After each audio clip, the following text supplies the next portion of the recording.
watching the news this morning and caught some really interesting coverage on NBC.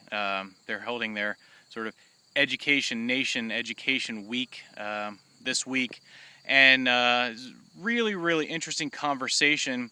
And I started to think to myself, when I was out here at the garden, what exactly can I do?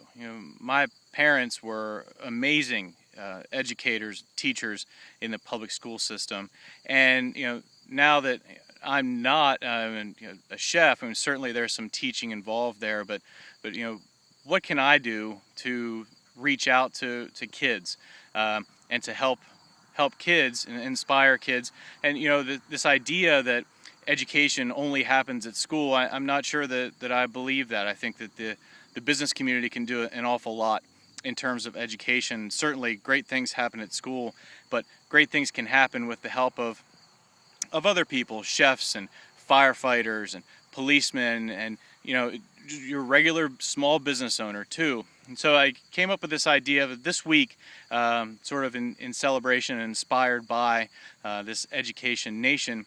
I want to do a video every day.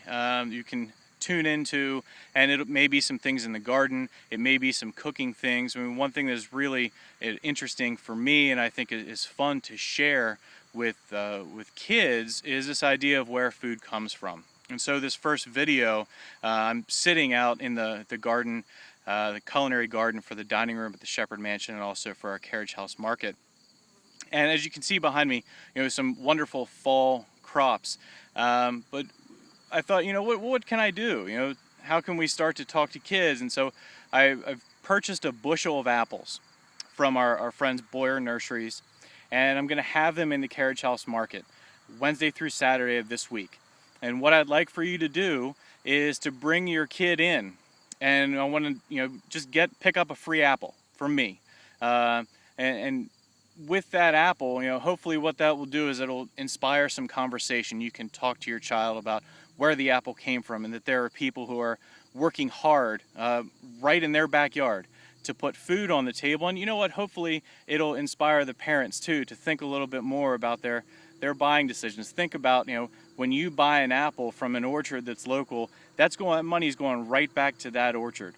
And really sitting down and thinking hard about where this stuff comes from. Obviously I didn't shower for this video. I'm out here working in the garden so that we can have some great produce for you to buy in the carriage house market, and also for you to taste at the restaurant. So again, this is the first video. We're going to do a video every day, and I encourage you also, point your friends, point teachers to my blog, chefandrewlittle.blogspot.com, even to YouTube, and check out these videos. We're going to do some fun stuff. We're going to talk about where food comes from. We're going to talk about how to cook food, and I think it's going to be a really great experience. So again, this is our first sort of free offer, and yeah, you know what, it's a gimmick, and if that's what it takes, then I'm okay with that. We've got bring your child in, bring your cousin in, bring your nephew in, bring whoever in. School-age kids, we want to make sure that we get a free apple in their hand this week, Wednesday through Saturday, at the carriage house market. And let's start to talk about food a little bit.